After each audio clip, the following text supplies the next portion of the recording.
Aujourd'hui, notre ambition est de faire un lien entre l'Europe et le Mexique. Bonjour les amis, comment allez-vous? Bienvenue sur notre chaîne Cuisine pratique pour les non-voyants.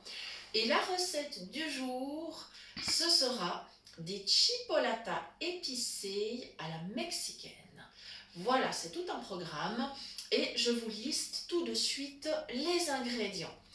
Il nous faudra de l'ail frais avec de l'huile d'olive, 2 oignons. Donc l'ail, j'ai mis 3-4 petites goussins, voilà.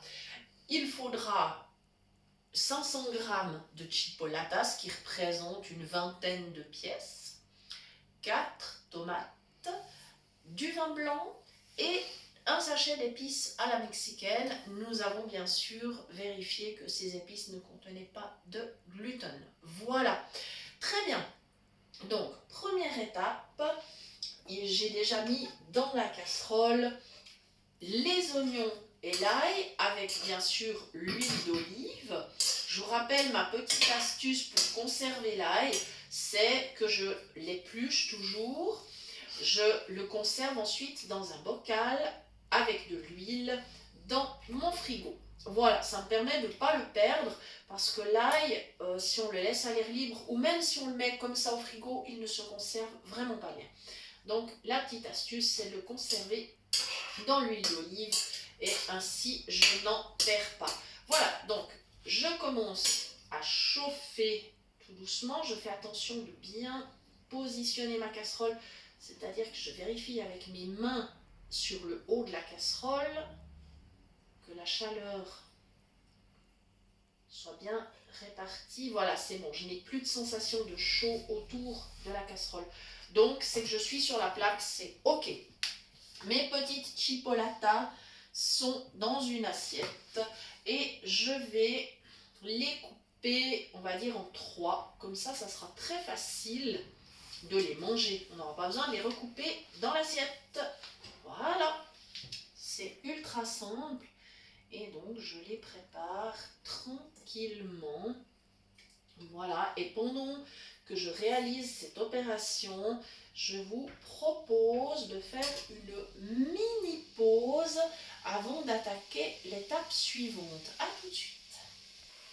Voilà, nous sommes de retour et vous entendez que dans ma casserole, c'est en train de rissoler. Il y a donc l'ail, l'oignon, l'huile d'olive et maintenant les chipolatas.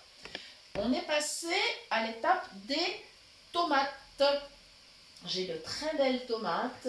Je dois vous avouer que ça n'est pas encore complètement la saison, mais je ne peux pas résister à la tomate. C'est un légume que j'achète vraiment toute l'année.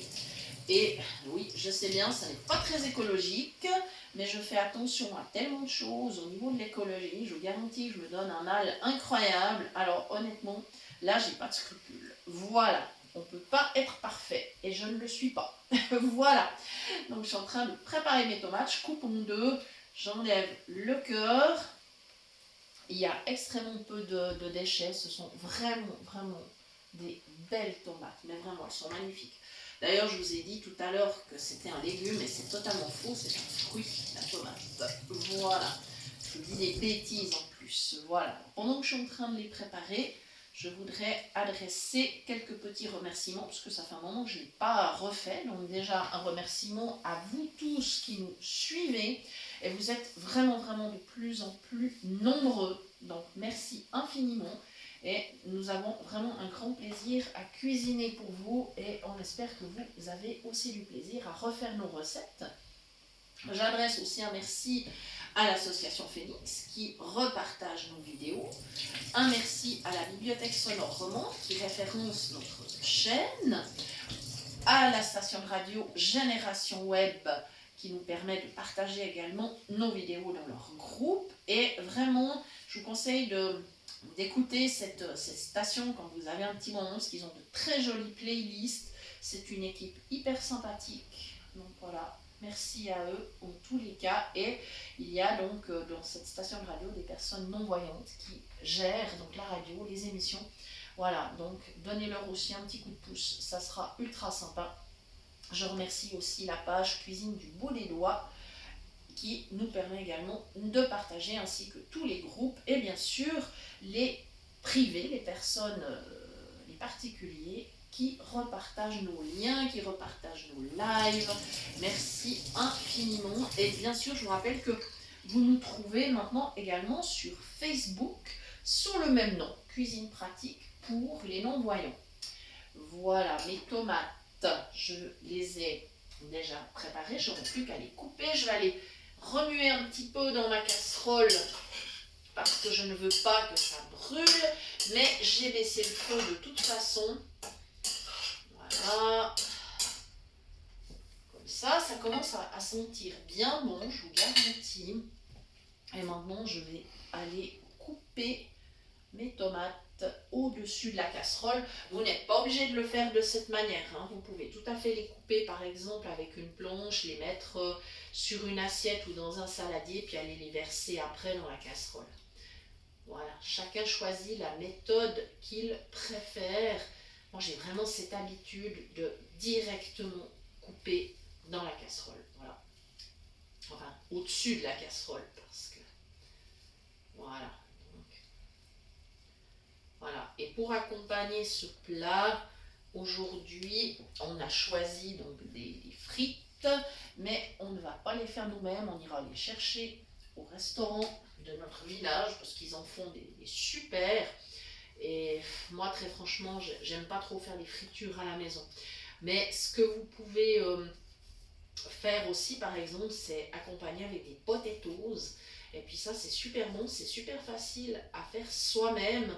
On pourra vous repartager la recette sous la vidéo. Il n'y a pas de souci, parce que c'est tellement simple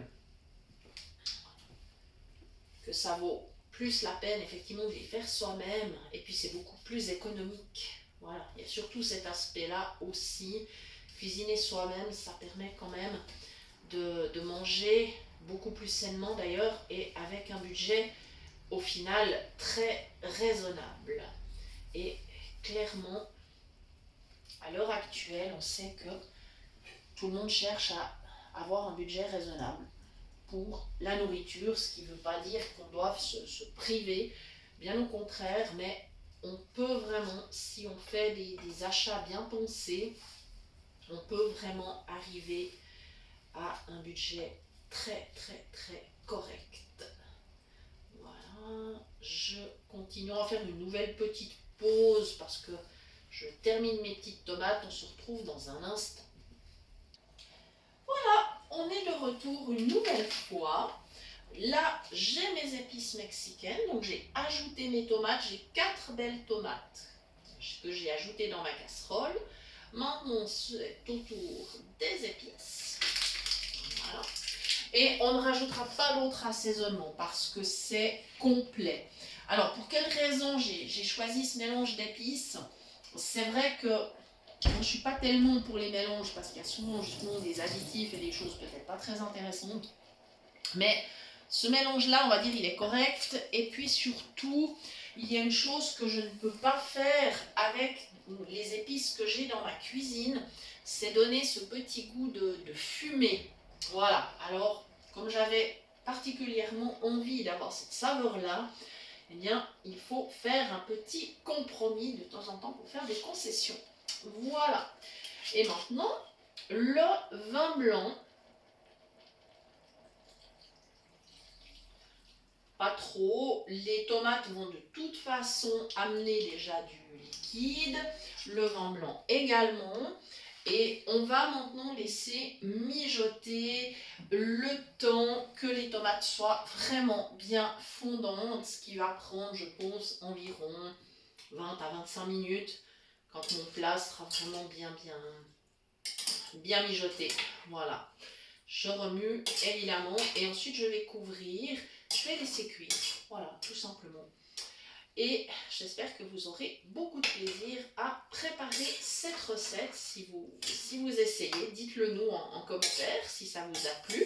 Si peut-être vous avez mis d'autres ingrédients, d'autres légumes, ça serait possible par exemple d'ajouter du poivron, ou de l'aubergine ou de la courgette. Là par contre c'est pas trop la saison, c'est pour ça que je ne l'ai pas fait. Mais évidemment les variantes sont possibles. Vous pouvez même rajouter un petit peu de maïs en grains par exemple. Ça apportera vraiment une touche déjà de couleur et puis au goût ça sera vraiment bien sympa. Voilà, il me reste à vous rappeler que vous pouvez toujours nous écrire à notre adresse cuisinepratique@mail.ch. Nous vous répondrons avec grand plaisir dans les 2-3 jours en général, puisqu'on relève cette adresse environ 2 fois dans la semaine. Et je vous remercie de nous avoir suivis. Je vous souhaite un bon appétit et une belle journée. À bientôt.